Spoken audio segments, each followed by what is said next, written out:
If a beginning of going does not exist in what has gone, and a beginning of going does not exist in what has not yet gone, and if there is no beginning within motion itself, where then is a beginning of going established?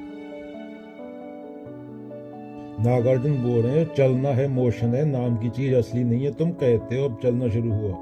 Nagarjuna कहता है अरे मूर्खो, शुरू कहाँ हुआ, दिखाओ तो। जो हिस्सा पहले ही चल चुका वहां शुरुआत नहीं, जो हिस्सा अभी चलना बाकी वहां भी शुरुआत नहीं, और जो बीच में चल रहा वहां भी कोई एक शुरुआत की जगह नहीं मिलती। तो फिर चलना शुरू हुआ कहाँ? कहीं भी नहीं। निष्कर्ष, मॉरल क्या है?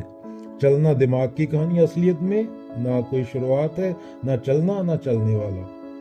मान लो बैलगाड़ी गांव में होती है, एक किसान बैलगाड़ी लेकर सड़क पर चल रहा है। तुमने इससे पूछा चलना कहाँ शुरू हुआ? वह चाहे जितना बताए इधर से उधर से, इस पेड़ से, अगर तुम उस बिंदु को ज्यादा ध्यान से देखो तो मालूम पड़ेगा उस बिंदु से पहले भी पैर हिल रहे थे, उस बिंदु के बाद भी पैर हिलेंगे।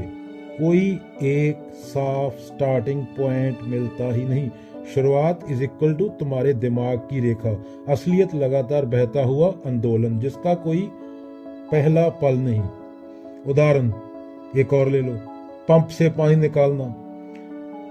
कुएं से पानी खींचते हो, कुएं से पानी खींचते हो, एक बार रस्सी चलती है, दूसरी बार रुकी सी लगती है। अब बताओ चलना कहाँ से शुरू हुआ?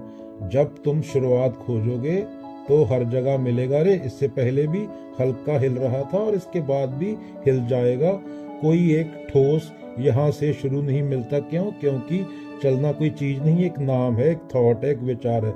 नदी बह रही है, पूछो नदी बहना कहाँ से शुरू हुई? ऊपर पहाड़ से, लेकिन उससे पहले ही पानी गिर रहा था। फिर थोड़ा और ऊपर, वहां भी कोई पहला बहाव नहीं मिलता।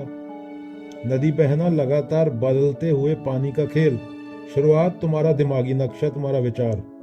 तो चलना, शुरू होना, रुकना, ये सब दिमाग की गंदी चालें हैं। तुम्हें दो पल दिखाई देते हैं, एक पहले एक बाद में। दिमाग दोनों को जोड़कर कहता है चल रहा है, दिमाग दोनों को जोड़कर कहता है चल रहा है। असल में कोई चलना नहीं, बस सेंसेशंस हैं। चलना दिमाग की गोद से चिपकाया हुआ भ्रम है।